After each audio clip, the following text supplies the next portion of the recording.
Good morning. So on Saturday, I received a phone call from a reporter, I think out of Michigan, and he was asking questions about the Derek Chauvin stabbing at the federal prison in Tucson. And a lot of his questions, for those of you who don't know who Derek Chauvin is, he was a police officer convicted of a number of crimes, including murder and federal hate crimes. He asked a question about the safety and security in federal prisons and how this could happen and basically why it would happen. And while I tried to explain to him that my knowledge of higher security facilities is very limited to the 6 weeks that I spent at the Philadelphia Federal Detention Center, when one is sentenced to a higher level facility, a USP, a high or a medium facility, it can be much more dangerous and worrying to people. And we went through a number of the different issues surrounding folks and inmates in these institutions. And to the best of my ability, I answered his questions. This morning, I received a phone call from a client who's surrendering to Sheridan on Wednesday. And of course, his first question to me was, how safe am I going to be? And I read about what happened to the police officer in Arizona, and my family and I are very, very concerned about my safety. And in this area, I was able to really expound and help him and his family significantly. You have to understand that being in a federal prison camp, the analogy I use is like going to a professional football game. When you go to an NFL game, you have to be really cognizant of your surroundings.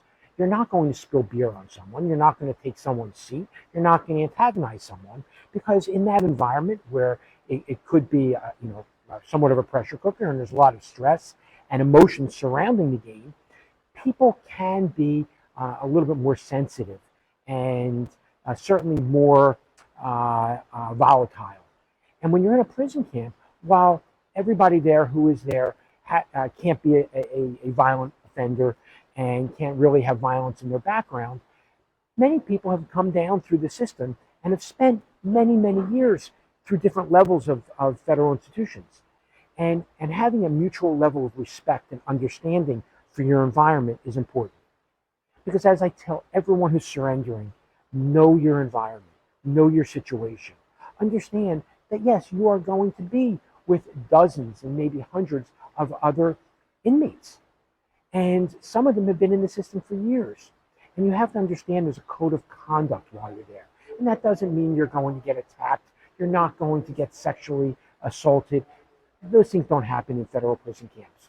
But understanding that you're in an environment where 85% of your fellow inmates really have no resources. So locking up your belongings is essential, because people might take from you. And understanding to have a mutual level of respect for the people around you, keeping your area clean, and most of all, not getting into anyone else's business.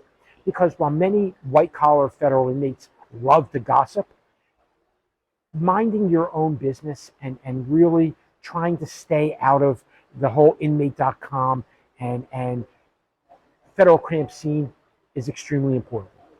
So yes, you will be safe if you go to a federal prison camp. But understanding your environment, understanding the P's and Q's of that environment are essential. And part of that is properly preparing for you and your family. So I encourage you, whether you retained me or not, understand you're not going to a dangerous place, but you are going to prison. And it is a unique environment that you need to be aware of and understand how to handle.